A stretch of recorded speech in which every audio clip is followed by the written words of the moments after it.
Good evening, everyone, and welcome to the June 11th, 2026 edition of the Orange County Transportation Mobility Advisory Commission. You call it, we call it TransMAC. I want to welcome everyone here tonight. We are in the beautiful city of Winter Park here in District 5 in Orange County. And I want to let my fellow commissioners and the crowd in on a little secret. I was going to say, I think this is the first incorporated municipality in which we've held one of our meetings. But then I realized, oh, actually the county admin building is in Orlando, so most of our meetings are in incorporated municipality. But we are out here in the district in this beautiful facility here. My first time being here, it's lovely. I just want to thank everyone for coming out and being here, and for the city of Winter Park for also hosting us here. So we are TransMAC, like I said before. We are a citizen-led advisory board here on transportation in Orange County that was created by the citizens of Orange County in November of 2024 to review and make recommendations on our budget expenditures for the upcoming fiscal year, to review and audit past expenditures for efficiency and effectiveness, and to review transportation systems that are coming down the line. What is the future of transportation, so we can try to get ahead of the game here in Orange County. So that is who we are at TransMAC. We have a nice full crowd this evening. I thank everyone for coming out tonight. So we're going to get started here with the Pledge of Allegiance. If everyone could please stand. I pledge allegiance to the flag of the United States of America and to the republic for which it stands, one nation, under God, indivisible, with justice for all. Okay, thank you, everyone. And we are going to get started, as we do with all these district meetings, from hearing from the District 5 Commissioner, Kelly Martinez-Samrad. And I also recognize we also have some elected officials from the City of Winter Park here that I think we're going to maybe hear a little bit from as well. I want to recognize them and thank them for being here as well. But Commissioner, you come on up. I know you got a head start and I kept talking, but we're ready for you.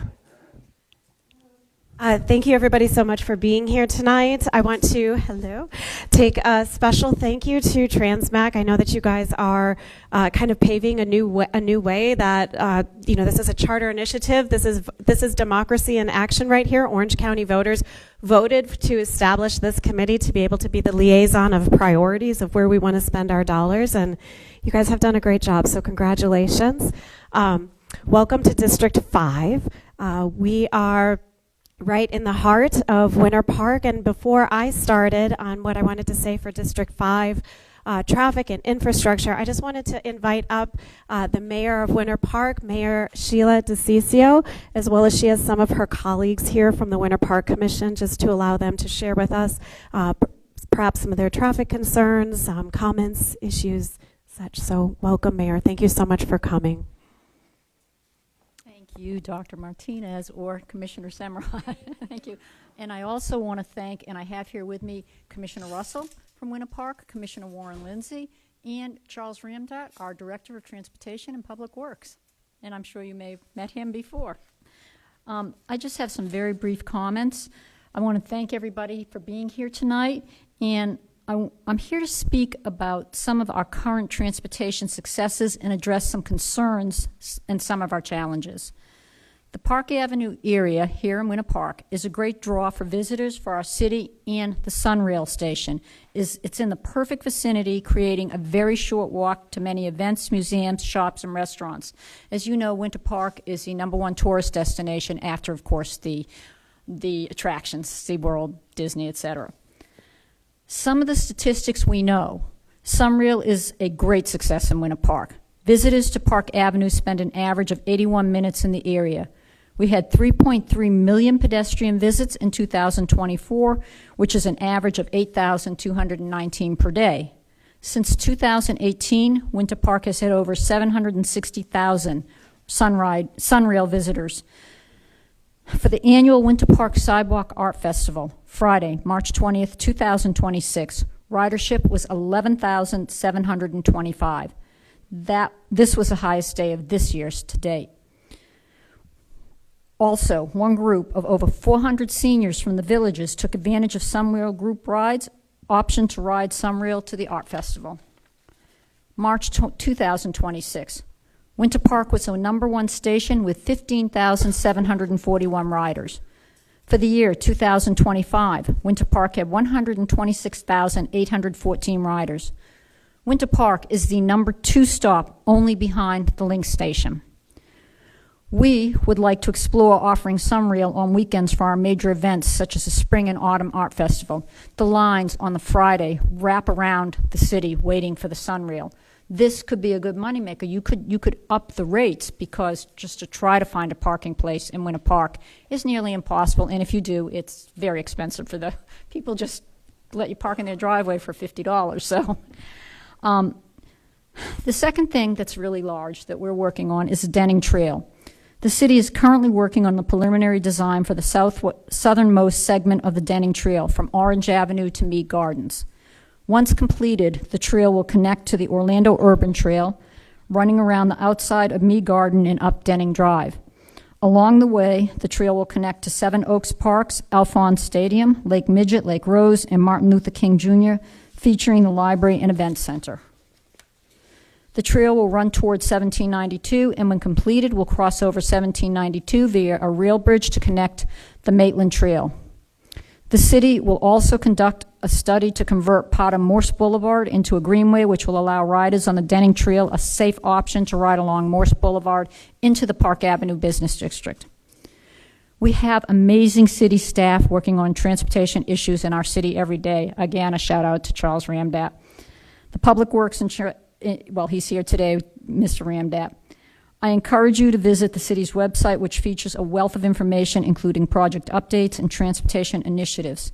And also, Commissioner Craig Russell is here to discuss the multimodal. Of course, that would be your scooters, your electric scooters, and e-bikes, which is a problem, and we would really like to have something in place before the school year starts this year.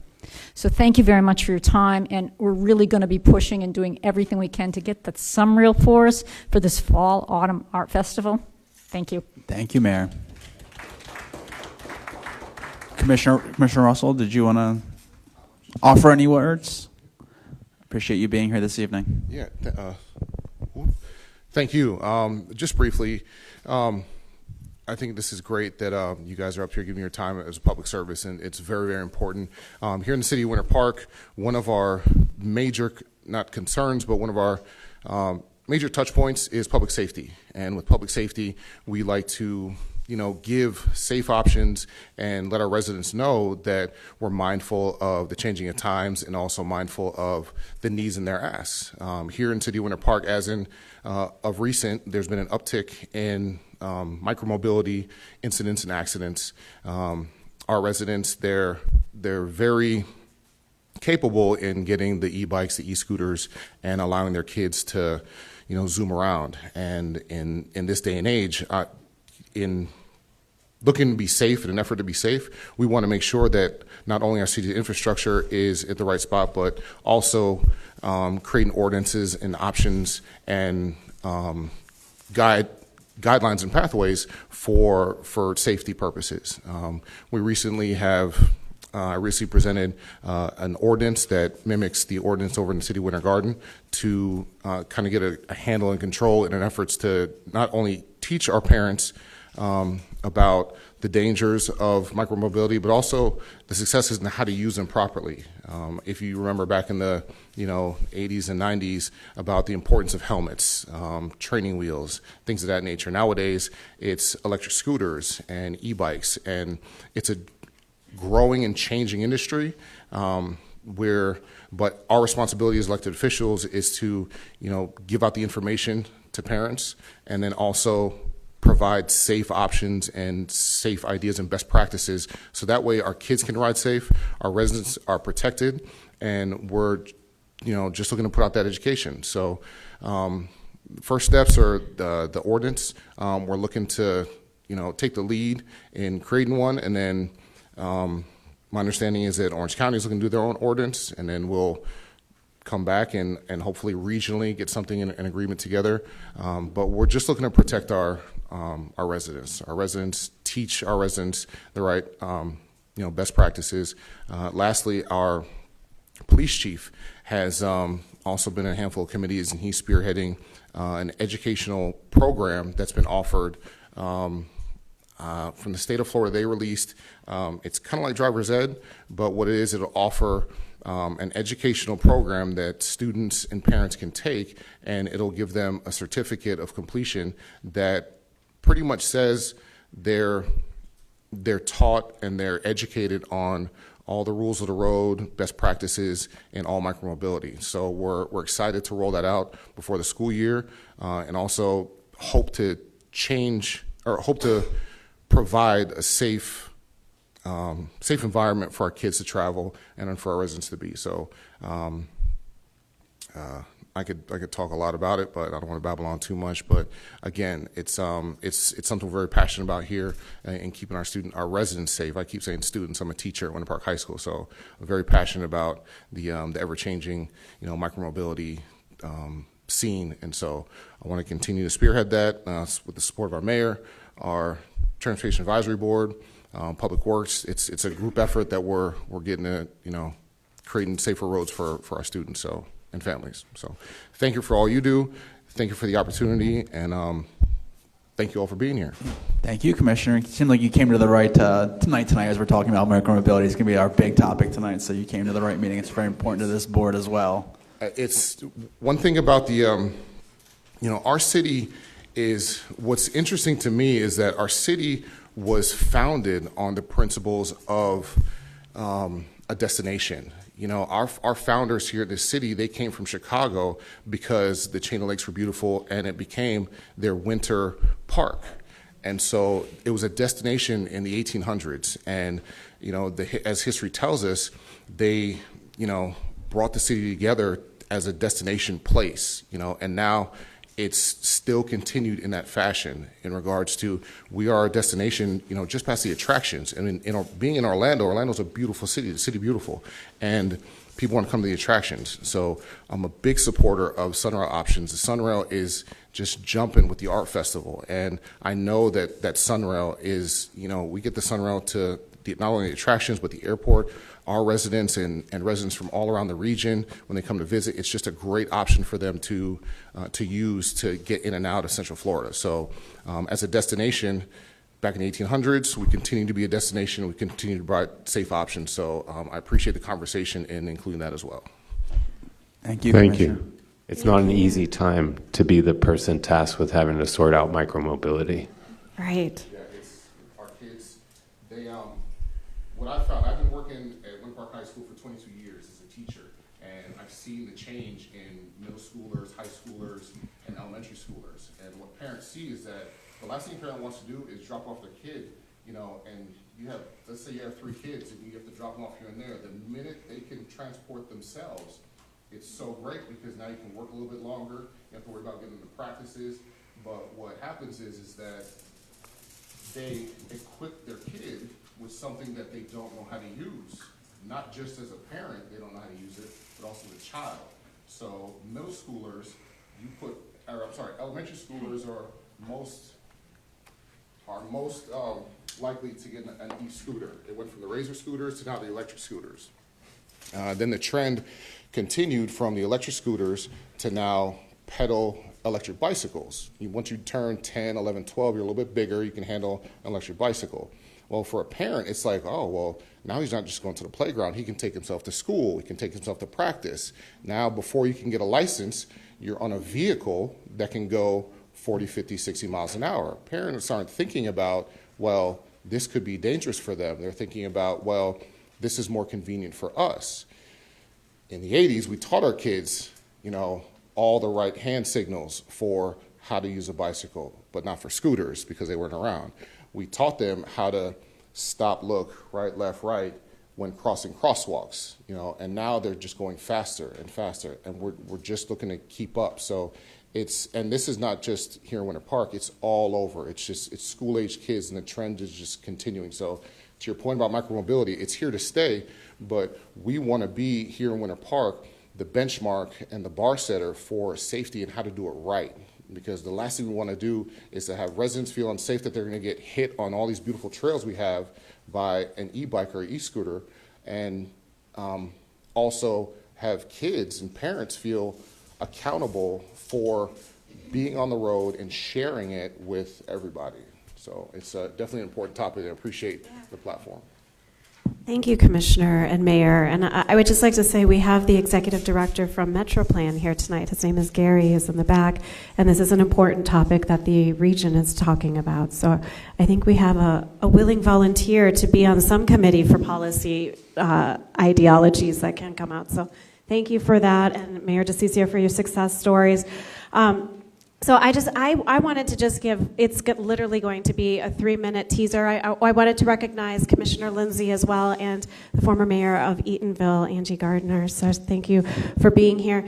I wanted to, so District 5, we're trying to push a little bit. We know it's the timing is interesting right now because we're talking about property tax reform and getting rid of property tax and what that would do to budgets while simultaneously looking for a pot of money to actually be able to pay for roads. And in District 5, we have endorsed a plan that is called the STAR Plan that is coming from a grassroots movement of the community coming to us to say, hey, we're willing to pay for this, instead of the government trying to structure a program and then convince voters to vote for that. So we're trying to draw it from the grassroots approach up, and I just wanted to invite Sunrise for just one quick moment to just show the routes here instead of going to the PowerPoint, I think, just very quickly, because it's just 6 simple routes that could possibly be funded through TIF, and I know that Eric is going to bring them back, so this is literally just a teaser of 2 minutes, and then I'm done. But I just want to show that, you know, in a time of, if you guys can come straight up here in the middle, that would be great. But in a time period of where, you know, we're going to talk about property tax reform, there's still, and we know through data that there are pockets of communities that are willing to pay for transportation improvements. So, so if you guys wouldn't mind, and I see from Orange TV, is this bad how we're doing this, gentlemen? Are we okay? They're okay? Okay, so it's just quickly just 6 routes. If one of you could come to the mic, and then one can just hold it here in the front, and literally 2 minutes. No, just 2 minutes of where the routes are. Okay. And your name and the group. So, hello, I'm Victoria. I'm with Sunrise Orlando. This is Nick. So for our STAR plan, we wanted to focus on 6 high-traffic corridors throughout Orange County. So here we have the Sunshine Corridor. So this would connect the airport to Disney, since that's a very high traffic volume area that is currently not really, transportation is not focused on.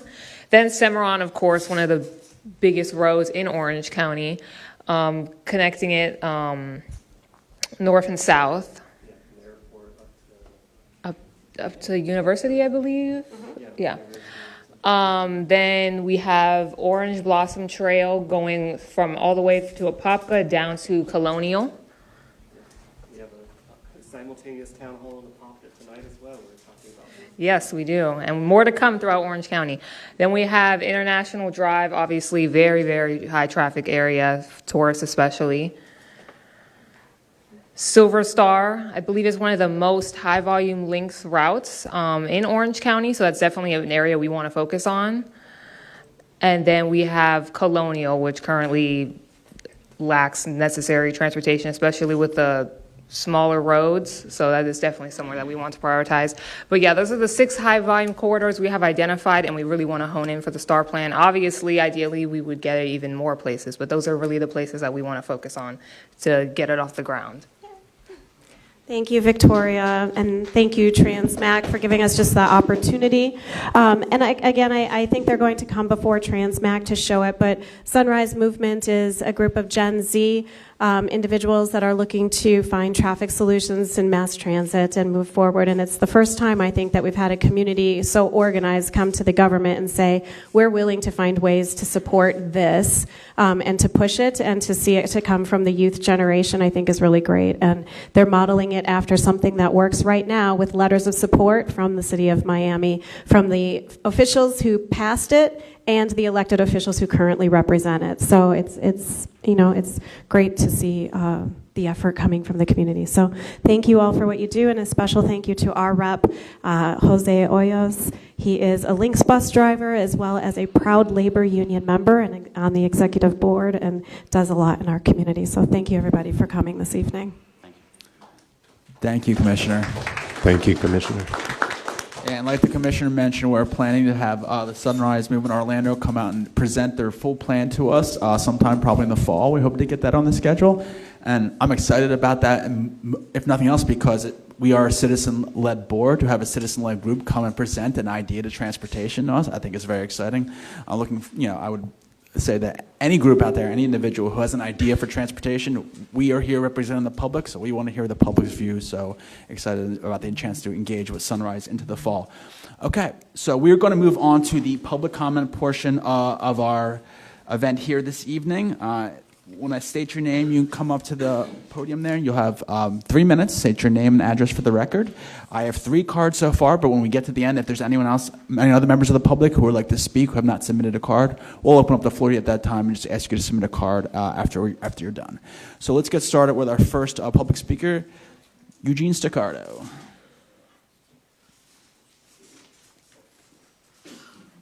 Okay. I'm going to have a... Okay, good. Eugene Staccardo, 331 Roswell Avenue, Orlando. Thank you for having me, and it's a pleasure to be here. What I'm showing here on the map is 5 areas of interest, which actually are railroads that exist today.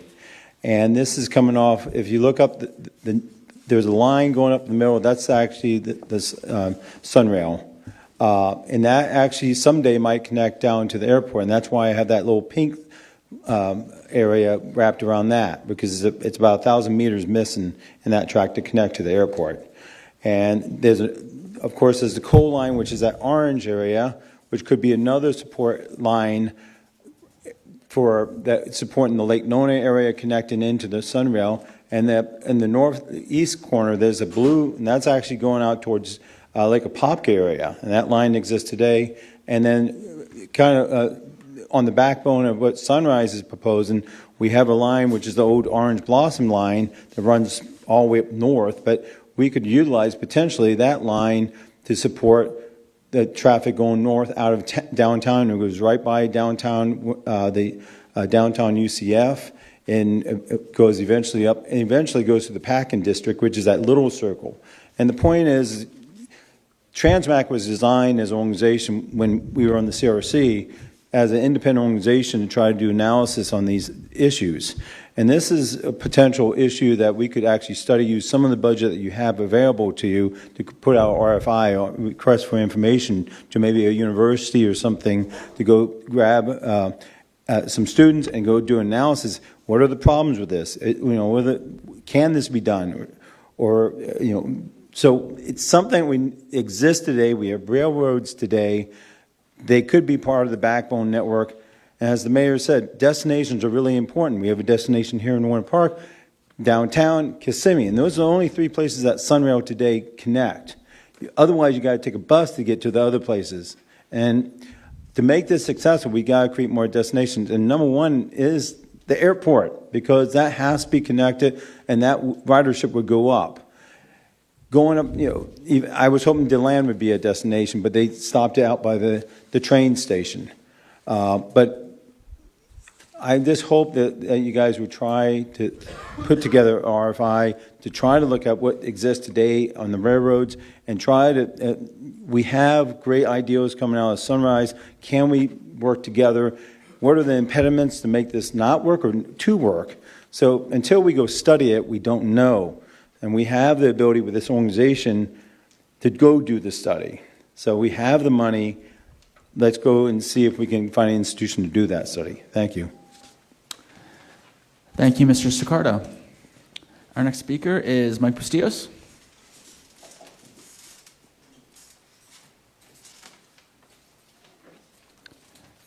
Mr. Bustillos, welcome. Hello, thank you for having me. Hello, Mike Bustillos. I'm at 101 Lake Ave, 32801, right downtown.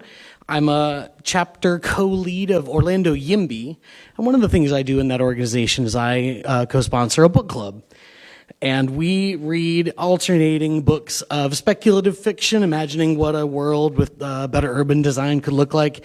But then the other half is learning about how urban design works and how it came to be this way. We've read a lot of interesting books, and right now we are reading The Power Broker. The story of Robert Moses. I heard some, yes, some groans from the audience. It's a huge book.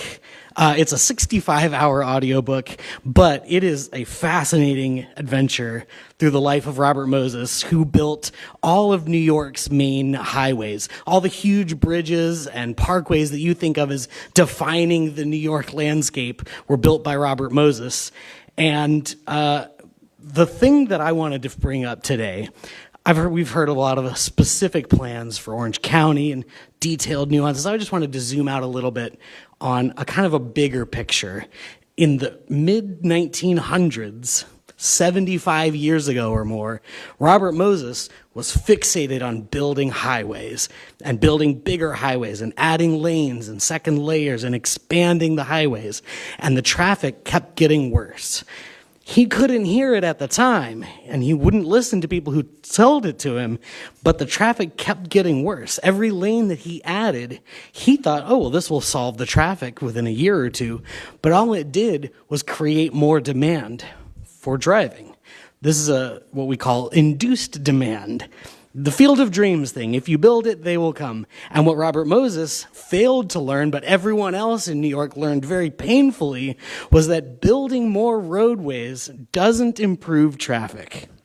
And so if you see yourself driving on I-4 and you think that you would love to improve the traffic situation, the way to improve traffic is through mass transit, by more railway stops, by more bus lanes, by more bus stops, by more frequent buses, more frequent trains, and the density of infill to support all those stops. I would like to encourage the Transportation Mobility Council here to think about traffic solutions, not as roadway expansions exclusively, but to keep in mind that expanding roads doesn't fix traffic. When you look at the balance of how much of our county funding is going towards roadway improvements versus transit investments, that might be something you could keep in mind as you do your work. Thank you for your time. Mr. Bristios, what was the name of that organization you're a part of? That's Orlando YIMBY. That's Yes in My Backyard. I'm going to Thank check you. it out. Thanks. All right. Tatiana Fernandez, please.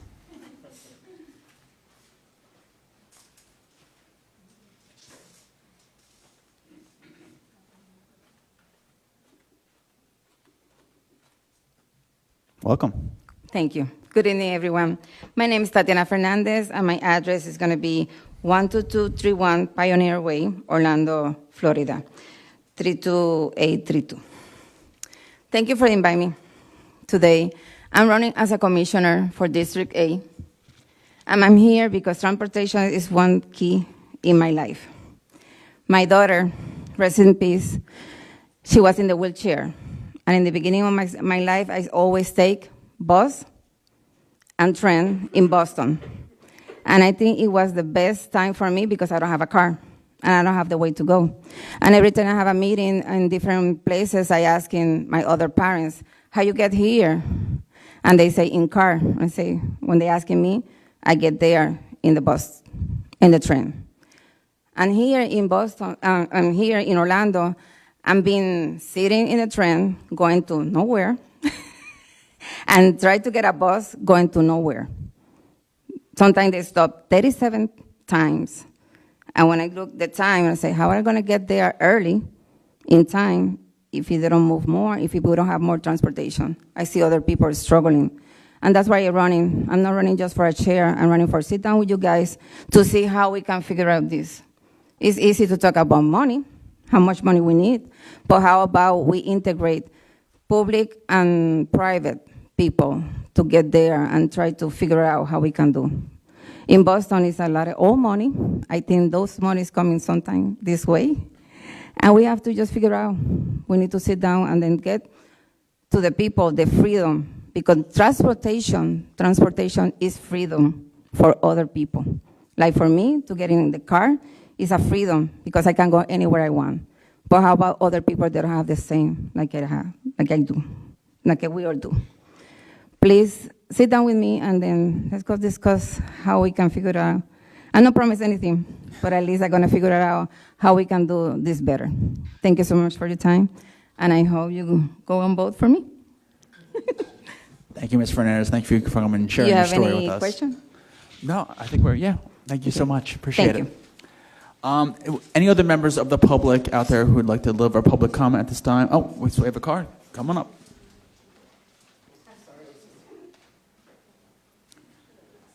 Thank you so much. All right. All right, you'll have 3 minutes. Just go ahead and say your name and address for the record, please. Hello, my name is Nicholas Natali. I live at 10021 Shortwood Lane, Orlando, Florida, 32836. I am here with Sunrise Movement, as you saw earlier, and I just wanted to talk a bit about more the STAR plan. So I've lived in Orlando most of my life, if not pretty much all my life, and it's always been so much congestion, so much just cars, like the occasional Lynx bus, and it's always been waiting in traffic for a long time. And like when I was, in high school, there was talk about more high-speed train and stuff. And when Sunrail happened, it was like, a glimmer of hope that, we're really getting on the right path towards more solutions and more options. And then things sort of just died down. And I'm wondering what happened, where'd that momentum go? Look how much Sunrail has done for Winter Park. Imagine if you could take Sunrail and it could connect to the rest of the county. It would make Winter Park bloom. It would make the whole county bloom. If you could take it downtown and you could take it to our Orange Blossom line, you'd take it on our Colonial line, you'd go east-west to the airport. It'd be magical. I feel like I'm in Amsterdam, in Orlando. It just made us truly the happiest place on earth. And I can see that it's probably a bit of a moonshot given the property tax situation. Like the current plan for the STAR plan is to do a TIF, like they did a tax increment financing, like they did in Miami, which would take advantage of property tax increases to fund these transportation corridors. But just because something is hard doesn't mean that we should just throw in the towel and give up. I mean, we're sending astronauts to the moon again. Why can't we get, a 15-minute wait between buses? Is that so much hard to ask for? I mean, it's like we keep expanding I-4. We add Lexus lanes. We add all these things, and the traffic keeps coming, and we keep building parking lots, and they get fuller and fuller, and there's talks of increasing the rates on the parking lots downtown, and there's even talk about, removing the moratorium on our historic district downtown because they want to revitalize downtown. Well, you know how you revitalize downtown Orlando? By more foot traffic. And what's going to bring more foot traffic? More people taking Sunrail, more people taking other light rail and bus transportation. It'll just bring more people to more businesses, more people that don't need the financial burden of having a car. It's expensive. Price of gas is, $4. It should go up to $5 if we keep going. And, insurance, car accidents, safety on the road. We need public transportation, and we need it yesterday. And I thank you for your time, and let's build a brighter future. Thank you, Mr. Natali. Victoria Hernandez.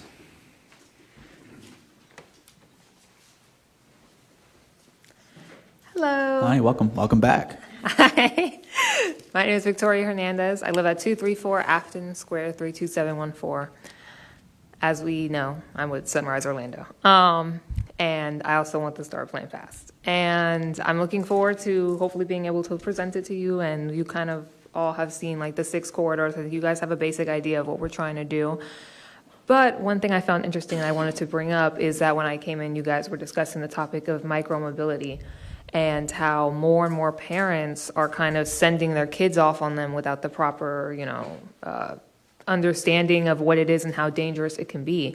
But what people fail to realize is why this is happening, why we need to address the root of the issue, not just micromobility is bad, because it does have its benefits for people who, for example, can't afford a car and need to get around.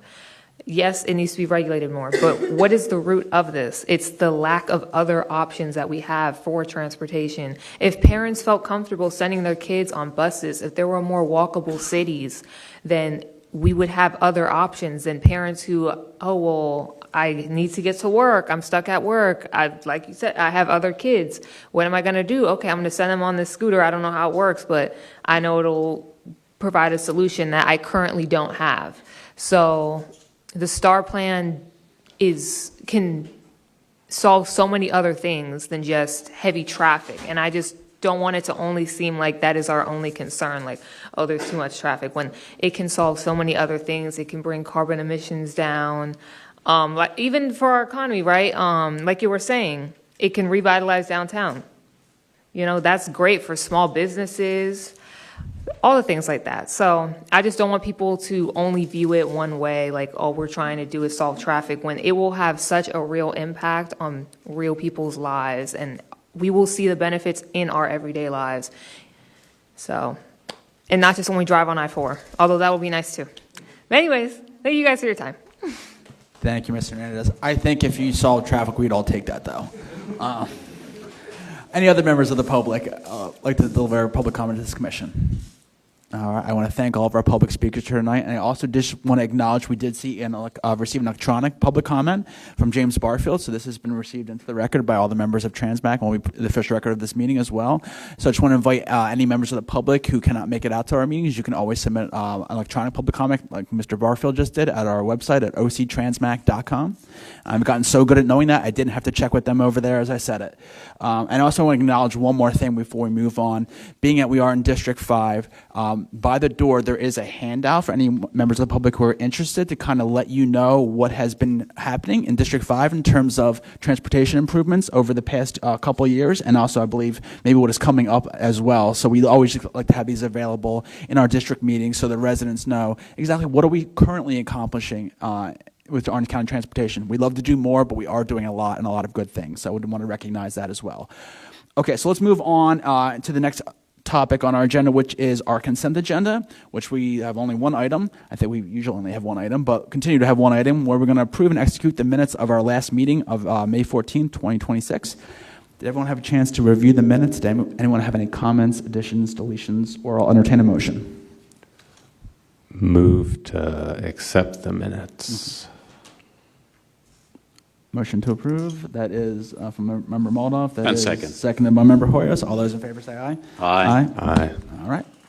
Minutes are approved. Okay. So on to our main presentation of the evening. And micromobility keeps coming up, which is either a big coincidence or everyone knew this was coming, but also a huge topic in our community this day, something that's really important. So we're going to start with, I believe, Lauren, you're starting with us? Okay, so Lauren Torres, Orange County Public Works, is going to start with us. And I believe we have some guests to assist in this presentation. But Lauren, thank you for being here. Thank you, everyone. Good evening. We don't have a clicker, so I'll just have to say next on the next slide. So this presentation is what was presented to the Board of County Commissioners on May 19th. So we are going to be going over background and overview. We'll be talking a little bit about micromobility legislation and ordinances. Also, part of this process was stakeholder engagement. So we have representations from the Florida Department of Health, Orange County Public Schools, and the Orange County Sheriff's Office. Then we'll discuss some recommended strategies, a summary, and the direction that we asked from the board. Next. Oh, one more. Can you go back one? Thank you. So all this started from a commissioner report that was reviewed or discussed during the December 2nd Orange County BCC meeting. This came from our District 1 commissioner, and as part of that report, it discussed the rapid growth of micromobility and how that requires action. Also requested us to conduct a comprehensive data-driven study of crashes, injuries, usage patterns and risk factors, establishment of a data-driven safety requirements for micromobility, the evaluation of the legal authority and enforcement capacity, including state law limits, staffing and resource needs, and also asked for us to deliver policy recommendations and an implementation plan. The board actually directed staff to evaluate micromobility safety issues and concerns, and then to coordinate with partners and return with recommendations. Next slide. So I wanted to review what micromobility devices are. They include, according to the U.S. Department of Transportation, they include small, low-speed, electric-powered transportation devices, including electric assist bicycles, electric scooters, and other small, lightweight, wheeled electric-powered conveyances. Next. It's just popping up pictures. Okay. Next slide. Okay, this table that you see in front of you was from MetroPlan Orlando's e-micromobility white paper that was published in 2025. This gives a really good overview of the current laws here in the state of Florida. There is no minimum age to ride any of these devices that we're going to be discussing today, but helmets are required for riders under the age of 16. Next. So we're not going to be looking at all the devices. We'll be looking at 4 today. So we're discussing the Class 1 e-bike. This is a pedal assisted. So the sensors detect that you're pedaling, and that engages the motor to boost your speed. Currently in the state of Florida, the maximum speed that these Class 1 e-bikes can go is 20 miles per hour. There's no driver's license required. No license plate is required, and they can be used virtually anywhere. Next. The Class 2 e-bike is pedal assisted with throttle, so you don't need to pedal in order to go faster. You just twist or push a lever to activate the motor instantly. These, again, can go max speed of 20 miles per hour currently in the state of Florida. There's no driver's license that's required. No license plate is required, and again, can be used virtually anywhere. Next. And then we have the Class 3 e-bike. This one is also pedal assisted, similar to the Class 1 e-bike. You have to pedal for the motor to engage. These can go up to, currently in the state of Florida, legally 28 miles per hour. Again, as you can notice, there is a trend. There's no driver's license that's required, no license plate, and can be virtually used everywhere. Next. And then we have our electric scooters. These are just used with a level throttle to increase the speed. Legally, they can go up to 28 miles per hour. And again, there's really no requirements, no education that's needed in order to use these devices. And currently, they can be used anywhere. Next slide. So I wanted to make an important distinction between a shared device and a personal device. So shared devices in fleets, usually government-owned fleets or possibly public-private partnership. Right now, the county's iDrive micromobility pilot program is a public-private partnership, and these devices are operated by Lime and Bird. There's approximately 200 e-scooters and e-bikes with 34 parking corrals, and this is a single pilot program that the county currently has. So these are a lot easier to regulate because we can regulate what the speed is, we can regulate who uses them, we can regulate whether there's some sort of educational program, or currently people who rent these devices have to watch a short video in order to understand what the laws are. Next. Now, personal ownership. This is where we see the real issue. So these are growing quickly, but honestly, figures are not completely accurate due to sales data reporting limits. They're available at many brick and mortar and online retailers. These can also be modified. They can be modified quite easily to go a lot faster. They're usually used for commuting to work and to school and short trips. And according to the U.S. Department of Energy, e-bikes sales outpaced electric vehicle sales by 20% in 2022. And over 1 million e-bikes are sold annually in the United States. Next slide. So this micromobility use is growing fast. So more than 225 million shared trips last year nationally. Those are the ones that we can track. There's rapid growth in cities and suburbs. Why are they growing so quickly? They're great for first, last mile connections. They're affordable. They provide low emission. They replace car trips. And currently in the state of Florida, a driver's license nor permits are required. Next slide. Unfortunately, national data is showing a rapidly increasing injuries and growing strain on our healthcare systems. So e-bike injuries doubled each year from 2017 to 2022, with e-scooter injuries up 45% from 2017 to 2022. And a really bad number here is that children under the age of 14 account for 34% of these injuries nationwide. That statistic is very important because you will see that it's almost exactly the same number for Orange County. Yes. I just have to add something that there's data that shows kids 12 and under are developmentally less capable of making the kinds of quick decisions. So it's Yes. perfectly sensible that we're seeing that Yes. correlation with the injury spike there in the age range. Absolutely. There's also an increased demand on our law enforcement and emergency response with limited tools, staffing, and consistency to enforce rules. There's lack of rider training, education of buyers, and public awareness. Next slide. So now we'll discuss micromobility legislation and ordinances. Next slide. So from a federal perspective, the e-device 3-class system was developed by states and industry and widely accepted nationally. The most important thing to realize about this is that e-bikes and e-scooters are considered consumer products. Because they're considered consumer products, no registration, titling, or insurance is required. As far as where and how these devices can be used, that's left up to the state and local jurisdictions to administer. The other part of the federal role is safety and manufacturing standards, the use of on public lands, and also some funding for micromobility projects. Next slide. Here in the state of Florida, a law was adopted in 2019 that provided e-scooters and micromobility devices the same rights and duties as bicycles. But again, no driver's license, registration, or insurance required, just like a regular bicycle. Local law enforcement can regulate operations based on state law. Then in 2020, another law was adopted in the state where e-bikes are treated as bicycles and they can operate wherever bicycles are allowed. No license, registration, or insurance is required. Again, they did provide the ability for local law enforcement to regulate, but this is based on state law. And the state also adopted the e-device 3-class system. Next slide. Now we come to today, Senate Bill 382, which I've heard not the greatest news.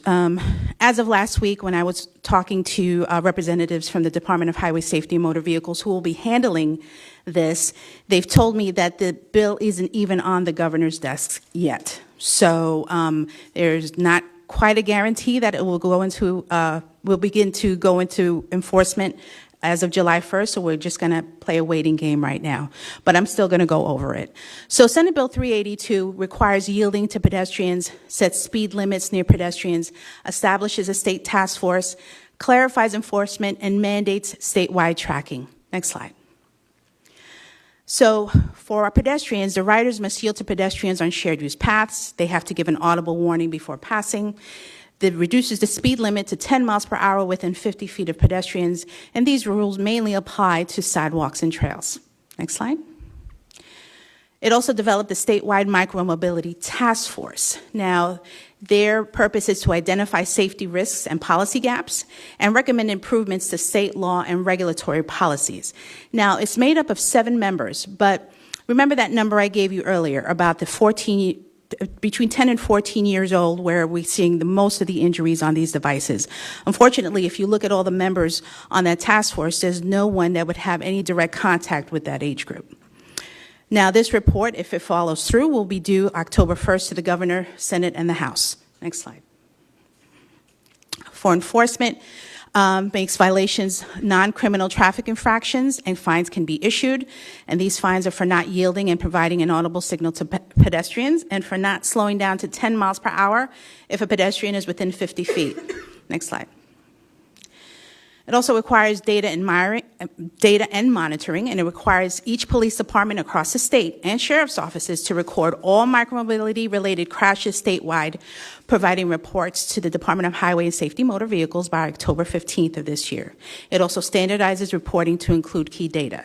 When we have crashes and we document, and our law enforcement folks document these crashes, currently there's nothing on this statewide crash report that has any type of selection for these types of micromobility devices. What happens is then we have no data. We don't have the data to show where these crashes are happening, what the age groups are, and that makes it difficult for us to figure out how to make improvements and also how to develop ordinances. So currently Metro Plan has a project that will be done later on this summer. They've gone over 4 years of data, looked at these crash reports and read through all of them to get some of this data. But this is a real need for us, is to have this data and quantify it in a way that we can use. Now, the Department of Highway Safety Motor Vehicles will have until October 31st to provide a report on that statewide crash data to the Governor, Senate, and the House if it becomes law on July 1st. Next. So now I wanted to talk about some of the micromobility legislation and ordinances in and around Orange County. So St. Johns County adopted an ordinance in January of 2024 that required e-devices must yield to pedestrians. It prohibits more riders than designed to accommodate and did not allow for weaving, reckless riding, or unsafe speeds. In August of 2025, there was a resolution that was passed where it required that these devices yield to pedestrians. They have to give an audible signal before passing, and now gave law enforcement the ability to enforce with written warnings and fines. Next slide. City of Palm Coast went a little bit farther and also requires that riders must be at least 11 years old to operate. That also means that every rider must carry a government-issued photo ID. For those that are minors, that'd be their school ID.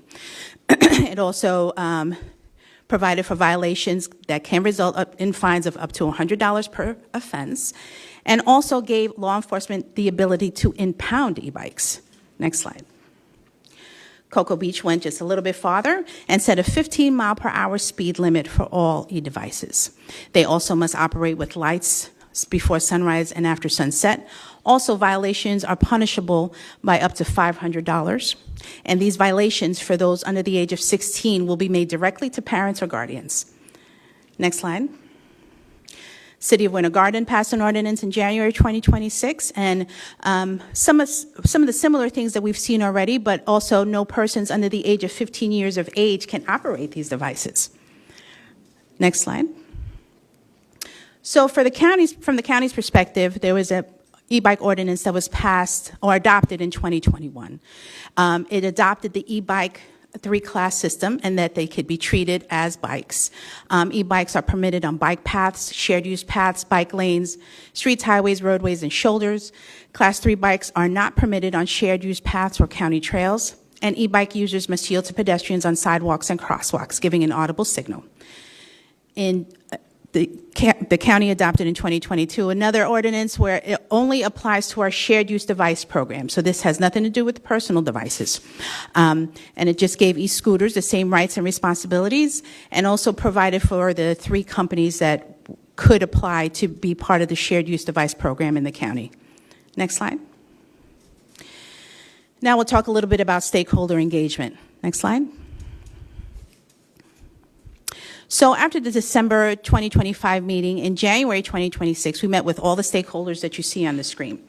And as part of that initial meeting, it was decided that we needed to break up into 5 subgroups: a public health group, education, technical, legislation and policy, and emergency services. Next slide. As part of this, there were some issues that were found across all the different subgroups. Next. There's a lack of data. So as I discussed earlier, we really don't know what we don't know, and that we just don't have enough information to make really solid decisions. Next. Across most of our subgroups, it was noticed that there's a lack of education for device users, both children and adults. Next. There's also an inconsistency or lack of laws and ordinances. Many people don't know when they're in the city of Winter Park or the city of Winter Garden or unincorporated Orange County. And all these laws and ordinances are different. Next. There are also some infrastructure needs. We started to realize that with these devices, they're very specific. Are we comfortable with the way we design sidewalks right now to have these devices on sidewalks with us? Are the bike lanes that we design right now going to be able to support these types of devices long term? Next. Also, data limitations. The data that we do have is very limited. Next. And also in our public health group, they saw obviously an increase in injuries, and we'll discuss that a little bit more. Next. And of course, education for parents buying these devices, and also our education subgroup realized that they're going to need additional staff and enforcement needs in order to enforce any ordinance on campus. They're going to need additional staff in order to do that. Next. From our technical side, there's also a need for regional design guidance. So from a regional perspective, meaning Seminole County, Orange County, Osceola County, and probably farther than that, we need to figure out ways that we can make sure that we are designing safe infrastructure to accommodate these devices. Next. And also our emergency services team was very concerned about response time for these concerns, depending on where they happen, and also the conflicts on sidewalks with pedestrians. Next slide. And now I'd like to introduce Dr. Mitchell Michalak. He's the lead epidemiologist for the Florida Department of Health.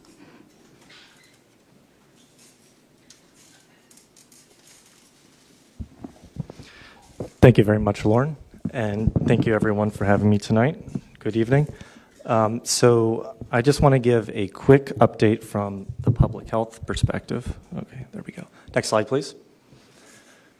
Okay, so as was mentioned a little bit earlier, there is a problem with available data. And so one of the issues we have is how do we actually measure, what's the burden of these e-bike and e-scooter incidents within the community. And so we were able to put together some preliminary emergency department data that kind of goes over ED visits that are attributed to e-bike and e-scooter crashes within Orange County. And so as you can see, the trend from the past 10 years, it has been increasing. And I want to direct your attention to 2022 through 2025. So that portion of time, we actually saw a 273% increase in the amount of e-bike and e-scooter crashes within Orange County. Next slide, please. 2022 through 2025. 273%. Yeah. So if we take the year of most recently available data, 2025, we see that the overwhelming majority of emergency department visits attributed to e-bike and e-scooter crashes occur actually among Orange County residents at 77%. And the second greatest proportion is Florida residents that are not residing in Orange County, likely in adjacent counties. And so that's 19%. But the main takeaway is that a very small percentage, about 4% of emergency department visits attributed to e-bike and e-scooter crashes are actually among non-Florida residents. Next slide, please. Now, if we look at the demography, the age group distribution of emergency department visits last year from e-bike and e-scooter crashes, we see that the largest, over half of them, about 54%, occur among individuals aged 19 and younger. Just let that sink in for a second. And then the largest age group proportion at 28% is 10 through 14-year-olds. And so that is the middle school age group. And so this right here kind of alerts us that there may be something worth investigating. And so we reach out to our partners at Orange County Public Schools to see if they're seeing analogous trends. Next slide, please. So the last point I want to make is that every 3 years, the county health departments conduct a county-wide health appraisal of the community and with respect to their health-related needs. They partner with major healthcare systems and community-based organizations. And that's important because the most recent one identified through all different partners that micromobility incidents and injuries are actually a strong or a top priority. And so there are activities like participation in this micromobility task force to try and reduce the burden of micromobility crashes. Next slide, please. So now I want to introduce Nicholas Morrissey, who is the Director of the Office of Occupational Health and Safety at Orange County Public Schools. Thank you.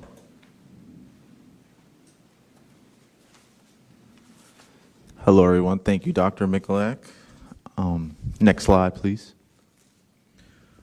Micromobility is becoming an increasingly common part of how students travel to and from school. We are seeing a growing preference for micromobility devices such as e-bikes, e-scooters, and similar devices over more traditional transportation options. In one school example, approximately 1 in 5 students who qualify for bus transportation are instead choosing a micromobility device. This suggests this may be more than an emerging trend. It is a meaningful shift in student transportation behavior. For some students, these devices also provide flexibility, particularly for those participating in extracurricular activities or managing schedules that do not always align with the bus service. At the same time, the growth in usage has outpaced education awareness, and operational consistency. Many students and parents still have limited guidance on safe operation and expectations near school campuses. We also continue to face operational and enforcement challenges. There is currently no standardized registration process for these devices, and staffing limitations can make monitoring and enforcement difficult. Next slide, please. We estimate that approximately 11,800 students are using a micromobility device to travel to and from school. That level of use makes this a significant district-wide concern. The data also suggests that the highest use is among middle school students, which is particularly important from a safety standpoint. This age group is gaining independence, but still benefits greatly from consistent education, supervision, and reinforcement of safe riding practices.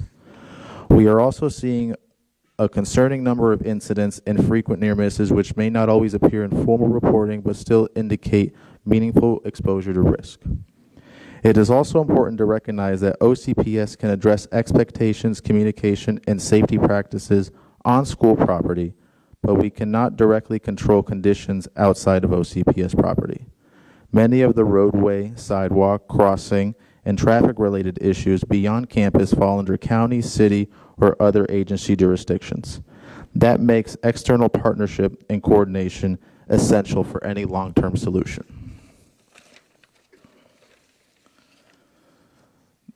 There remains a lack of consistent understanding around the rules of the road as they relate to micromobility.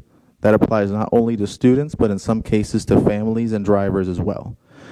The usage is growing rapidly, the risks are real, and addressing this issue will require a combination of education, communication, operational planning, and strong collaboration with our community partners.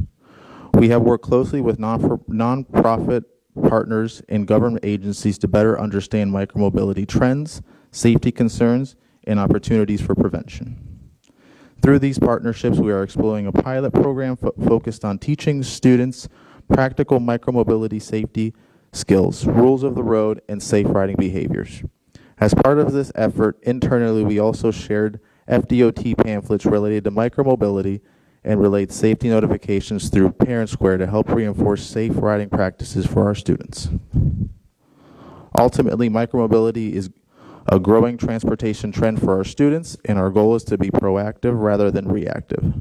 By combining education, communication, data, and strong partnerships with our local agencies and non-for-profit partners, we can help students make safer decisions while continuing to support safe travel to and from school. Next slide. I would now like to introduce Lieutenant Kareem.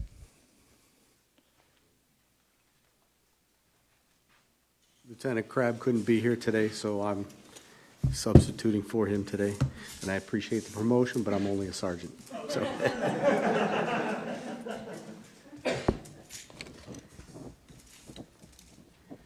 So some of the challenges that we've seen in law enforcement. Excuse me, Sergeant, can you Yes. just move the mic down a little bit so we Yes. can hear you a little better, please? Thank you so much.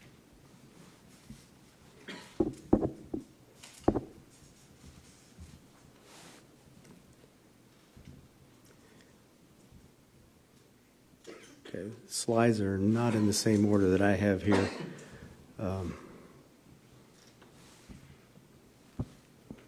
I bet Lieutenant Crabb did that on purpose, I bet, just to mess with you a little bit. Yes, yes. All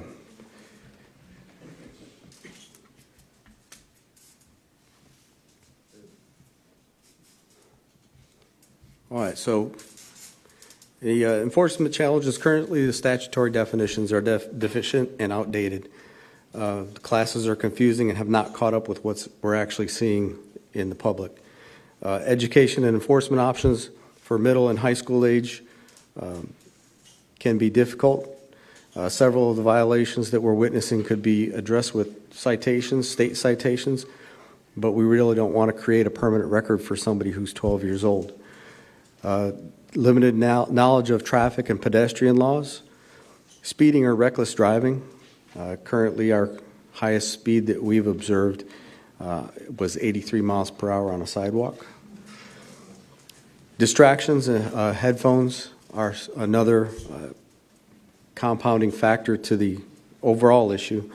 We're seeing lots of one-handed on handlebars riding, have the phone along with full-size noise-canceling headphones so they can't hear the traffic or car horns. Parental awareness and engagement. Most parents aren't aware that they have what it is that they've actually purchased for their children. and what it takes for these children to ride and understand. And then lack of manufacturer decals. Decals are required by Florida state statute. We don't often see compliance. Next slide. These are some photos that we were taken from Windermere High School on April 24th. There are literally hundreds of bicycles parked up along the fence line. OCPS policy for this particular school does not allow them to have the bikes on school property, so they park them just off property. Many are not locked up, causing a secondary issue of theft. When we checked them that particular day, the first 20 bikes that were parked along the fence line, only 3 had these plainly visible labels that are required. And 2 only listed the overall watts at 750, and 1 label identified it as having 2,750 watts. That definitely could exceed the max speeds that we have for statute. Next slide. This video may or may not work.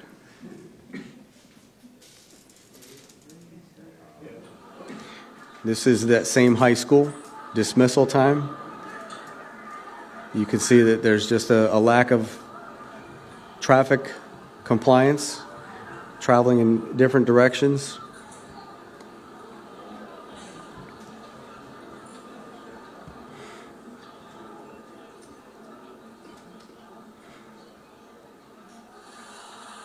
And then these students are actually riding down the middle of the road, which in itself would be a violation of current state statute. However, again, like we said, do we really want to issue a state citation to a 12-year-old?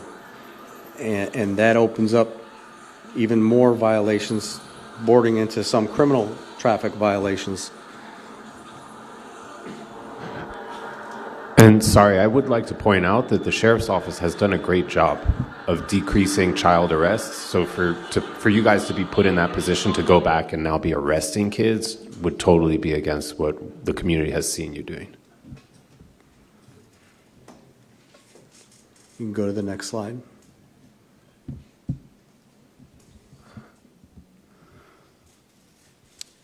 Some of the recommendations are speed limits. We'd like to see a countywide speed limit for all micromobility. Enforcement of reckless activities. We'd like to notify the parents for a first offense, then parent and child would both get citations for secondary offenses. That's part of the parental notification and responsibility that we'd like to add to the ordinance. Simplified definition for all types of devices would help make it easier for everybody to understand what is allowed and what isn't allowed. Ability to impound would give us the ability to take these devices when they don't comply with state statute or county ordinance. No e-bikes on sidewalks. That's something that was proposed but is in negotiation, because we definitely do want, if we could get compliance on sidewalks, we would like to explore that. Awareness and education campaign. We would like to partner with everyone for the awareness and education campaign. Next slide.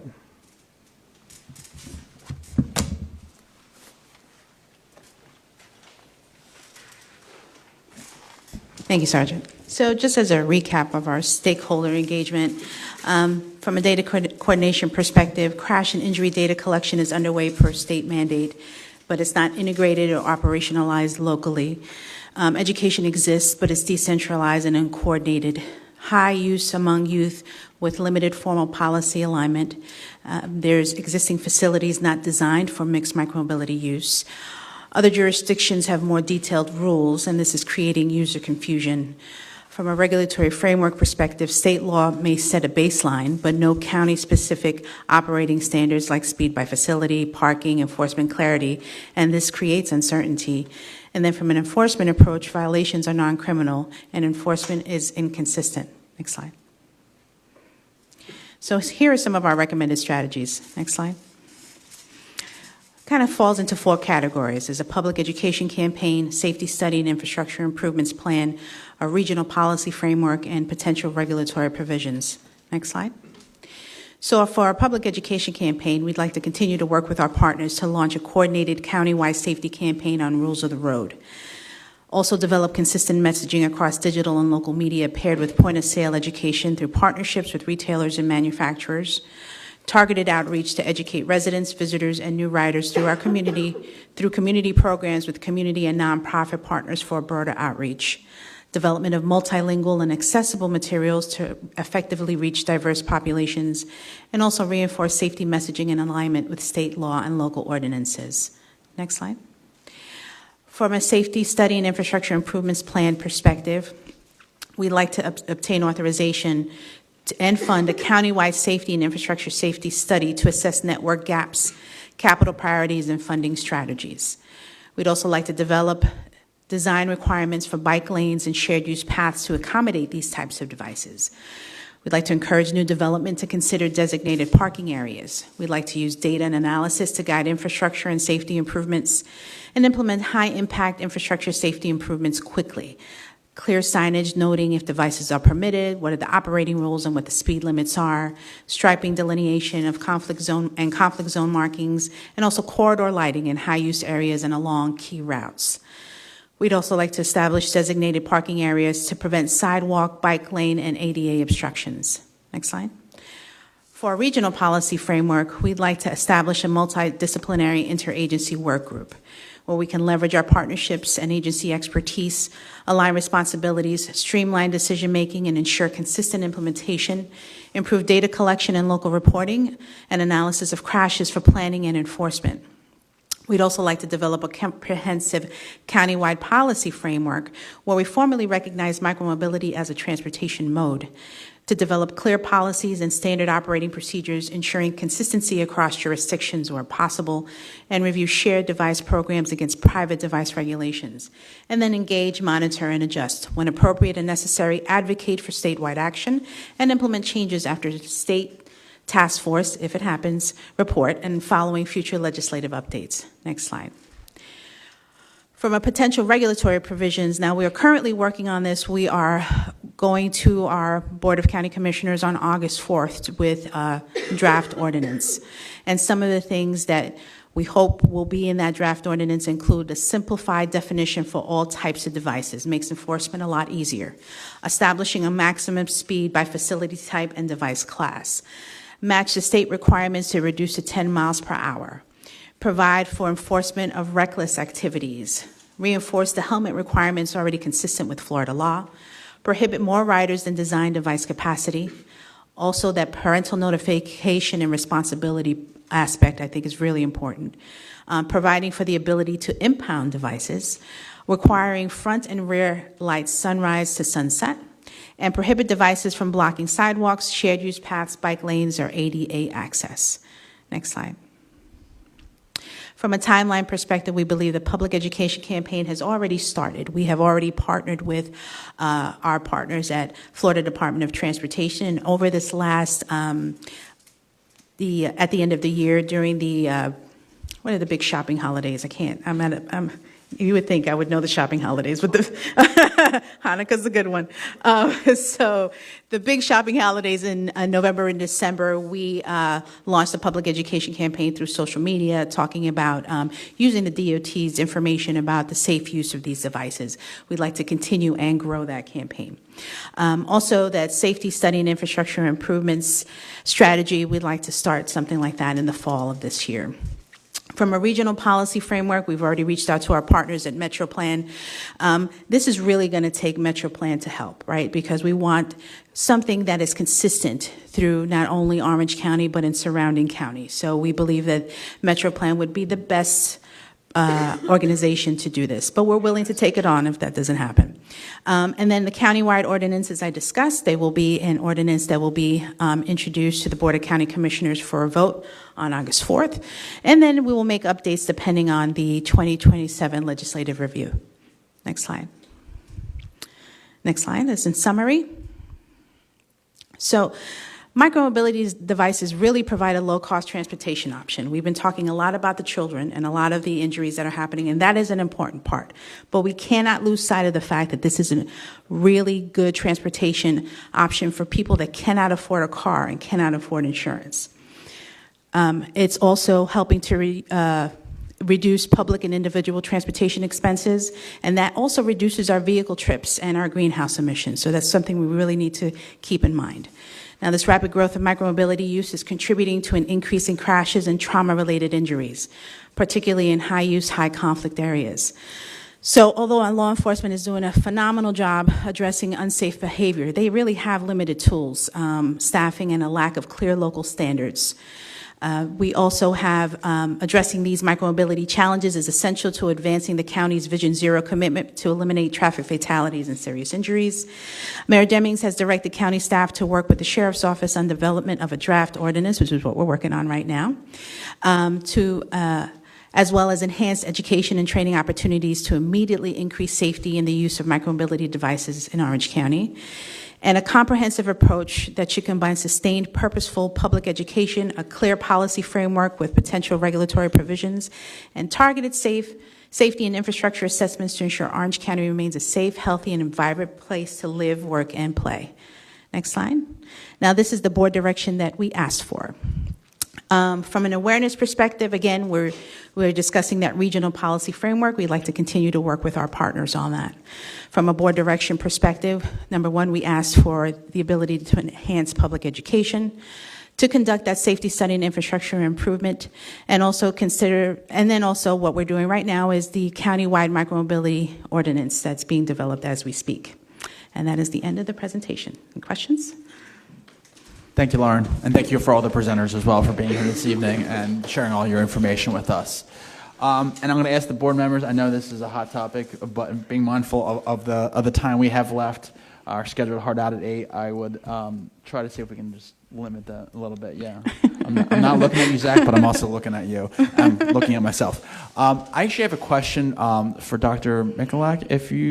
Can you call for a second? I had a question about the emergency department visits slide. Do you know what, over the same time period, are you aware of what the percentage of emergency department visits is as a result of motor vehicle crashes? Not off the top of my head, but it is something that we can find out. And it's a little bit easier to find out than these. Could you give me a ballpark? I won't hold you to it, but just to give a perspective and context. It would probably be similar, especially post-COVID, as we have more people returning, more mobility, population mobility coming in and out. Okay, so you think the percentages are similar to this? Not similar to this, Oh, just okay. a similar trend. They would be increasing, but right, I so think a percentage of the overall visits. We have a percentage of the overall visits here, but just ballpark. I think there'd likely be more motor vehicle collisions rather compared with these, and so this would be a lesser proportion of all those motor vehicle accidents. Okay, great, thank you. Yeah, and I just also, the 273% increase in emergency department visits, not necessarily a question there, but I'm no math major. In fact, I barely passed college algebra, but this is a great example to me of fun with percentages, because 273% increase sounds very, very scary until you look at the underlying numbers that it went from 0.04 to 0.11. Which is certainly a percentage increase, but the reason I ask some of those questions is I think it's important as we have these conversations to keep a healthy perspective on what we're talking about in terms of in comparison to the other types of injuries that occur on our roadways and the kinds that we have just kind of accepted as the cost of doing business here in America. I think these are important conversations. As a micromobility advocate, I think this is a great conversation, and we definitely do need to implement some improvements and some new regulations in place to make it safer, but I just want to kind of urge everyone, my board members, but also members of the public as well, to keep a perspective in terms of, in comparison to other types of injuries that are sustained on our roadways. But that's it. Thank you so much for that. Of course. And just before I pass it along, go ahead. Zip it is like not zero, it's like still a little bit. So I'm trying to figure out how to phrase this the best way, right? Like I look at the idea of a small child who hasn't even yet learned how to ride non-motorized wheels and they get onto motorized wheels, that's a recipe for disaster, and they can potentially kill someone with the device, right? Can you think of any other instance in society where kids, people under 18 have access to any other type of device that would put them in a position where they have so much power that they could take an adult's life by accident? Oh, I got one, cars. Yes, I was going to say. No, but kids can't drive cars. But you said under 18. Oh, but you have to get a license, Okay, right? well, So there's no license for the e-bike. This is, these are consumer goods, right? This is what I'm asking about. Things that, essentially, if a kid has the cash, they can go into the store and buy it at the age of 8, at the age of 7. There's no regulations, right? Nothing comes to mind. Is this a leading question? Do you have the answer? No. I mean, like, can a kid? I'm asking because, right, like, I'm having reactions, but I don't have the expertise. Can a kid go and buy a knife? Can a I kid think walk you might have to be 18. I'm not really an expert in that. I know you have to be 18 to buy a razor blade, right? Like, these are not things that I've gone and done all the research on, right? I just know anecdotally, but to me, it jumps out as there's just this contextual inconsistency with. Absolutely, Eric, I'm with you, right? Like, I'm for sure not the dude who's going, take away these e-bikes. People shouldn't have them, right? Like, they're here. They're not going to go anywhere. I know how it feels to be a kid that gets arrested. It ruins your life. Like, that's out of the question also, right? So we have to be realistic in understanding what are the circumstances that we're dealing with if we want to affect change. So I'm just trying to help parents understand, right? Like, they think that it's safe because it's there on the shelf, because we've come to a point where usually that is the case in society, but it's not safe, right? Like, is there another instance that a parent could say, like, hey, this is more like when I get my kid this thing, I have to think about it like that. I can't think about it as it's like buying a ball. It's like buying a bicycle. It really is in this class on its own because of the power. Like, is there any other? Sorry, I didn't want to put you on. I'm not like trying to. Yeah, I think we. No, you 100% put Go. on the spot. He was, Commissioner, I really want to keep. I really want to keep this you guys dialogue. got time. Yeah, we do. No, you can put 1 minute on the timer. Yeah. Because you guys got to deliberate. But I'd be remiss if I didn't. The data component of this conversation is 100% important. And I think one of the things in SB 284, what was taken off, and you should write this down, is that the 3-class system is flawed because on that video, and I'd like to see if the sheriff here can back me up, is electric dirt bikes are the biggest issue because that's what the kids want. Middle schoolers want to ride the Surons, the Talarias, the electric dirt bikes, and there's no class for that. And when the crashes that e-bikes are being classified in the emergency rooms, they're saying, well, it's an e-bike. Well, I would say, I'd bet everybody here $1 that 80% of them are the electric dirt bikes. And you can start with the regulations that you're talking about, even though it's a consumer product. Electric dirt bikes are what are flying off the shelves and are unregulated. Yeah, I'm actually glad you brought that up, Commissioner. I'm still gonna let you go. But I gotta pick up my kid because he was on his electric dirt bike. And but I think it's a great point that you've made inadvertently that a lot of the most dangerous activities that are occurring with devices, electrified devices, are not actually e-bikes.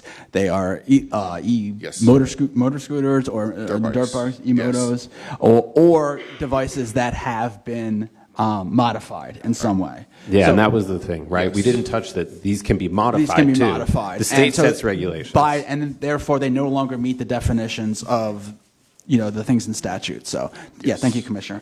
Jose. About a year and a half ago, I got a call from Commissioner Dr. Kelly Martinez-Sambra. Thank you very much for the appointment. And by that time, I met her at a union event. I'm a Lynx bus driver. I'm a former trustee with Valencia Community College from 2001 2007. And someone who has been in the community since 1989. I drive the bus. I can talk here about everything about buses, but I want to stay focused on this topic. I see the danger, and to the sergeant, I am out there seeing the danger in iDrive. The tourists come in, and they're using our roads. I would like to make a suggestion for Orange County to get engaged with Lynx. Carl Wickenman here from Planning is here as an official of Lynx, and that we may be the safety valve, because I see a lot of people out there where they say, can I be in your bus? And right now we have a policy where if they can fit in the front, in the rack, like a bicycle, we'll take it. If they can fold it, they can take it. But right now, we need direction of where links, which is fully supported by Orange County, be that method of transportation, so the person who's out there thinking they can drive the e-bike on the road, they can say, wait a minute, I don't want to expose myself to danger, let me be on a bus. Right now, I just don't have any direction. I haven't seen it. I would like to propose it where they use us as a safety valve, because right now, I'm in a position where an e-biker may tell me, are you the last bus on the route? Because the only way I can put an e-bike on my bus when there's no space in the rack is for that be the last bus. That's something that we can entertain with links. I see this every day. I think it will be the #1 issue for Orange County micromobility, because as you say, Lauren, this will be a mode of transportation. And let me tell you, this is life. The kids out there, they're not going to give it in. I see it every day, and for the Sheriff Department, my hat goes off to you, because I see so many violations out there. The #1 issue right now for a driver for links, on the safety side, is I'm supposed to have 4 feet with that bike on my right side, but I have a limited space. How much I have right now? 12 feet, 10 feet? So I'm here on the bus, I have a car on my left side, and then I have an e-bike on the right, and they're using the lane and also the sidewalk. It's an issue, and I think we should continue, and this is a great venue to do that. But I would like to get more engagement with links on how can we use it as a safety way, that if somehow the person out there has no way to get around, they just jump in our board, in our buses, and we take care of them. I'm done. Yep, thank you, Jose. Patrick, okay. I just want to, yeah, go ahead. Just make sure you give you the opportunity. Yeah, my one question is just, how do we compare to EU with injuries, like the European Union? Like, do we have that kind of data, like just in comparison, because they're more congested, they're much more ease of micromobility probably. I was just curious, do we have those numbers or no? That is a great question, and you sort of answered your own question a little bit there, because they're very advanced with their data infrastructure, and so they actually have really strong data to classify these injuries properly. And so a lot of these are all tentative, preliminary, provisional data, because we don't have anything else at the moment. And so that's why we're using emergency department data, because that's among all the crashes that are so bad, one would have to go to the emergency department, where they have a lot of better crash reportability systems to classify those incidents. And so they're likely going to have better or worse, just depending on the reportability. Okay, thank you. Thank you. Thank you.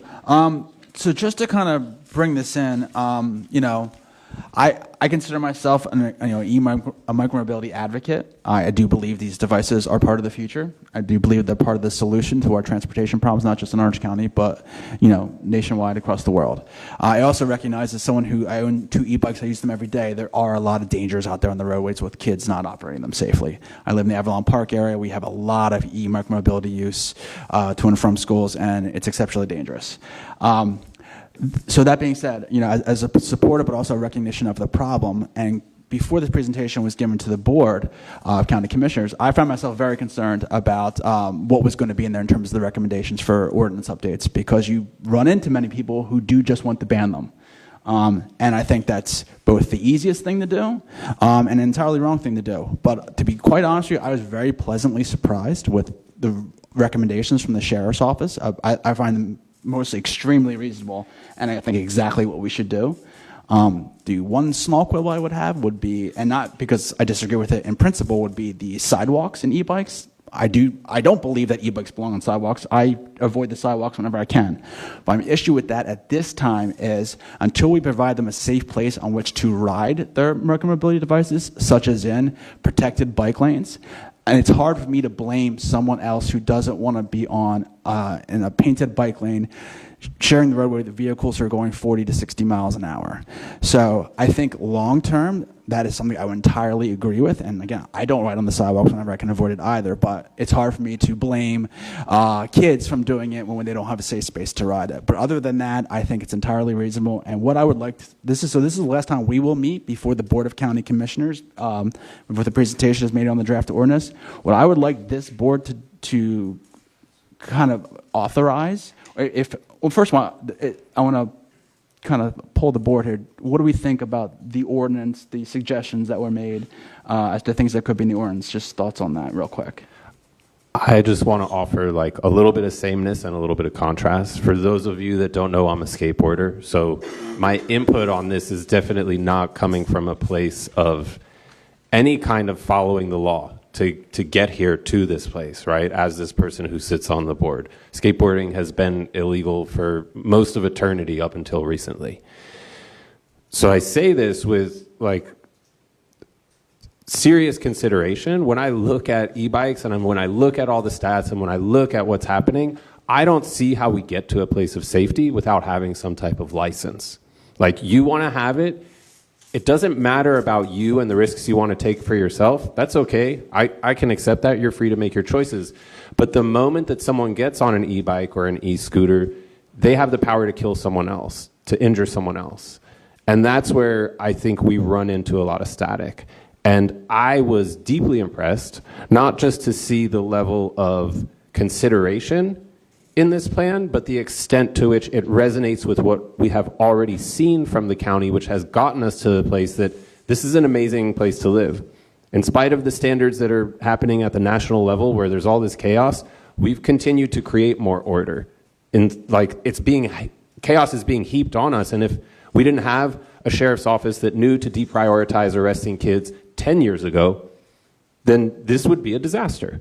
If we didn't have a public works staff that knew to anticipate how to keep up with this stuff, how to make more roads even though we have less money for roads, how to do all these things, things would be way worse, right? Our roads are not filled with potholes and non-functioning. There's things that could be better, but we're doing really good. And this plan, it gives me faith that we're gonna figure this out, right? It's super uncomfortable to be in this moment, but if we continue to put faith in the staff that Orange County has, in the processes that we have built for our local government, we're not dealing with anything like what the rest of this nation is dealing with. And I think we might be behind on some of these other counties or cities that are racing forward and putting forth legislation, but I wouldn't be surprised to find out a year or 2 years or 5 years from now that other counties in the state are going to emulate the decisions that we make here. So you mean that you're a supporter of the Absolutely. Okay. No, I'm a supporter of every piece of the ordinance that we reviewed. Okay. Absolutely, 100%. And other members of the board as well, supporters. I support, but I want more engagement with links. Sure.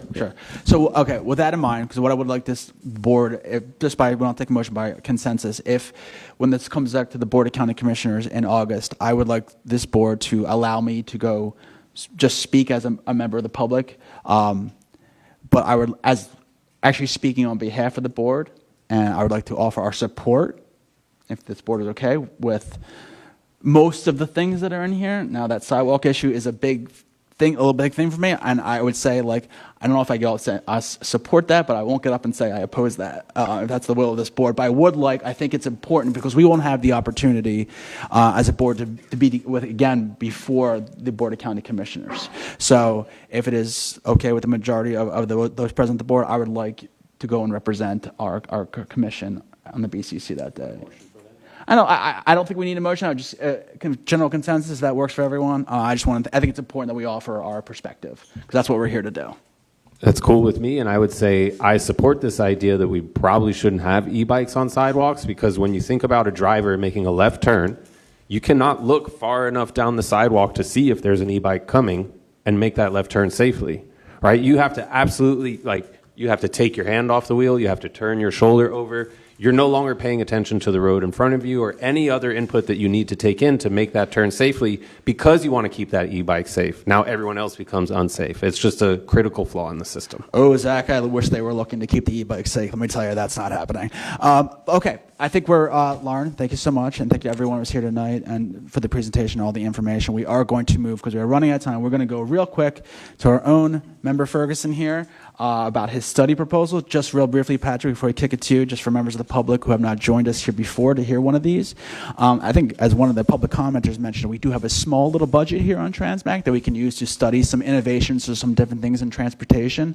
So we've kind of implemented our own little procedure here for TransMAC. If one of the members has an an idea for how we can spend some of that budget. They first bring it to the board as like a general high-level idea, and what we're going to hear from Member Ferguson here tonight about his idea, and then we take a vote of this board, and that vote is only to kind of take it to the next level and do a little bit of a deeper dive into the idea, and so we can learn more about the cost, what it would take, what exactly was within the proposal, and then at that time, it will come back to this board for a second vote in the future that will actually authorize the use of the funds to pursue that project. So what we heard tonight is kind of step one, that high-level presentation, only for us to hear about it, and if we're in support of pursuing it further, then we give the positive vote, and Member Ferguson can continue on. So he's going to explain his idea here, so I'm going to turn it over to you, Patrick. Yeah. So I'd like to develop a study that can review potential public transportation opportunities, specifically along the Reams and Fiquette corridors, as construction is scheduled to begin this fall and will impact traffic within the area. That could be busing, it could be van opportunities. That'll be more fleshed out. We are in preliminary talks with kind of talking to Disney as the biggest employer in the area to determine potential opportunities for people determining the shifts opportunities with spikes in employment when people be on and off work. What does that look like, as well as try to find potential park and ride opportunities in that area, or if it's going to be end-to-end destination. Currently, I looked it up, it's about 20 vehicle trips per day along that corridor, or 20,000, sorry, along that corridor. And as we discussed with the price of gas, in that area is prone to flooding. So specifically smaller vehicles will have difficulty traveling along that. So that's kind of what I want to review and kind of get more information about what public transportation we can provide in that, because currently there is none along those roads, and there is a lot of congestion as well as significant development in that area. So there are clusters of population that we could potentially provide ridership to. Okay, thank you, Patrick. Questions from members of the board for Patrick?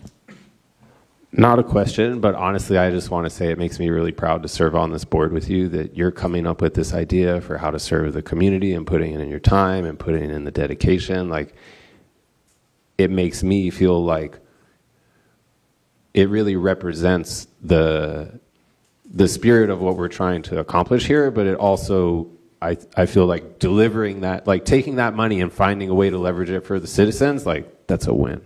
So thank you. Yeah, I want to echo that as well. And just the fact that this, I feel like this, as a member, most of us are representing districts. Well, everyone is representing a specific district. So we all know our districts, right? And we're bringing problems that we're all experiencing in our districts. And I think that's exactly what this commission was meant to do, is take our own daily experiences, what we're seeing in our own communities, and bring them here and help to find innovative and creative solutions. So definitely echo Zach's comments on that to you, Patrick. Thank you for bringing that to us. Any additional questions? Any questions? Okay, I'm going to make a motion to Chair approve. Grimmer, I'm so sorry. You have to ask for public comment. Oh, okay. For this one, okay. For the public, we do have a public hearing. Thank you. See, they keep me in line. All right, so I'm going to briefly open up. Well, not briefly. We're going to open up the floor for public comment. If anyone has any comments they'd like to make this time in regards to the proposal by Member Ferguson, we'll open the floor. Okay, seeing none, I'm going to make a motion to approve the study proposal by Member Ferguson and send it to the next level of consideration for TransMAC to hear further information. Second. Okay, so a motion by the chair and second by Member Hoyers. All those in favor say aye. Aye. Aye. All right, motion is approved. And Patrick, it's time to do the real hard and dirty work, and we look forward to having you bring it back to us and see what you come up with. So very exciting. Thank you, everyone. I appreciate it. Thank you, Patrick. Okay. So we're going to go to member comments at this time. Does anyone have any? Go ahead. Yeah, I want to thank the City of Winter Park for hosting us here, and for the staff of Commissioner Kelly Martinez-Samra. They did a great job of putting this meeting together, and county staff. And I wanted to also to recognize that we have in attendance Carl Wickedman with Links. He's a transit planner. And I wanted to provide some numbers on how Links has really performed very well in District 5. And I think the fact that Winter Park and Maitland and Advent Hill, some real stations, are really performed very nicely. And I wanted to make a statement here that based on the ridership since February, a total of 9,310 people on a daily basis use Links in District 5. So think about for a moment, that's 9,000 people who get in the bus who are not in a car. So I wanted to make the statement here that I know there's been some comment in the community, and I know that it probably is because of what happened in Seminole County with Scout, and perhaps some people may be thinking that the exemption increase may pass in November. There'll be less money going to public transit, and that's something that the current commission and perhaps the candidates may be talking about it. How are we going to get the money to pay for transit? I'm going to pay for Sunrise. I'm going to pay for Lynx. All I can say right now that Lynx is the most effective way of moving people from point A to point B. Now, some people may disagree. I say to themselves, well, go to Disney property. They got 490 buses. They got 1,800 bus drivers. If tomorrow the buses do not work in Disney, Disney collapses. That's just as a statement. So for those who may be out there thinking that Lynx is not efficient, we're very efficient, and Disney proves it. So that's my word for tonight, and thank you very much, Commissioner Kelly Martinez-Sembrad. You're a senior commissioner. We look forward to lead the new commissioners next year, and I'm here to serve you for next year too if you're really pleased to get me back on the board. So thank you very much. Thank you, Jose. Any additional comments? I have a few. Okay. I'll time you. Yeah, I'm going to keep it brief, I promise. So one thing that I want to point out, when we think about good public transit in other places, it's often funded by toll roads. And we live in this very unique scenario where our toll roads are controlled by the state. So we don't get to say what happens with our toll road money. It's decided by state legislatures, the state legislature, state legislators. So if we want change in that, we can't even get it locally. We have to get that up in the legislature. So if you zoom back a little bit further, then you say, okay, public transit, how is that normally funded? It's through local government's tools to generate revenue. Well, how do we generate revenue? It's by property taxes. They're taking the property taxes away, right? We're in a clear scenario where we cannot tie public transit funding to continued housing growth, because when the cost of housing and the housing system is dependent on ever increasing growth, we eventually come to a point of collapse and then we have to restructure things. The state legislature is telling us, don't continue to generate revenue from property taxes, find other ways. And we're in this excellent position that no one else in the country is in, where at any given time, there's 4 times as many tourists here as there is of us. So we have these great revenue streams to be able to actualize in order to fund our public transit, but we haven't found the ways to do it yet. It's possible through technology, because Silicon Valley has built technology infrastructure that all of us use on a daily basis, and none of it is publicly owned, so none of the money flows back here and none of the data flows back here, and we live in the chaos. That's the end of that point. And now I have 2 other pieces of information that came to me in the last couple of weeks that I think bear significant relevance to all these conversations that we've been having. I don't know the veracity of this first piece of information. Someone told me that the school board has hundreds of millions of dollars of public impact fees. And whatever that means, I don't know, because I've been told this. I don't know how to confirm it with the school board, but I'm sure we can confirm it somehow. That doesn't mean that money's there for us to grab, to put to use for something, but it's money that we need to be able to calculate in the grand scheme in order to understand where is the money, how is it restricted, and is the public aware of that when they come to the conclusion that, hey, you have the money, but you haven't figured out how to spend it, so we won't vote yes for the gas tax.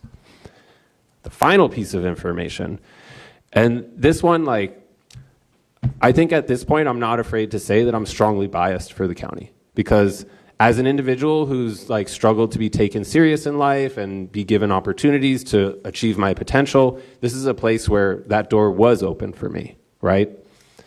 So I know that I don't 100% always see things with the clearest eyes, but this is an instance where I'm disappointed. I was talking to someone who works in commercial real estate and controls properties around the state. And he was telling me in other counties that these counties collect a business permitting fee for each rental unit. So if you own a home that you're leveraging for business purposes, you pay business permitting fees for that home. And that really makes sense. If someone is using a home as a business asset and leveraging it in this community, we should be collecting a fee. That fee could very readily go to public transit, it could go to infrastructure, it could go to a lot of things, because most importantly, it's unrestricted funding. And that's where it all comes back together, right? Because when you have toll roads, you're able to generate unrestricted funding. The issue with Orange County is we have a lot of money that's restricted. We don't decide how we spend it, but we rely on that money. And a lot of that money actually is ours that we pay into the state's budget, and then when the state pays it back to us, they say, this is how you can spend it. And that doesn't make sense, and it doesn't work for us. So I think in the end, there is more that the county can do. There is money that's being left on the table every year, but getting all that money isn't going to solve the problems, right? We still have to focus on how do we become a revenue-generating system.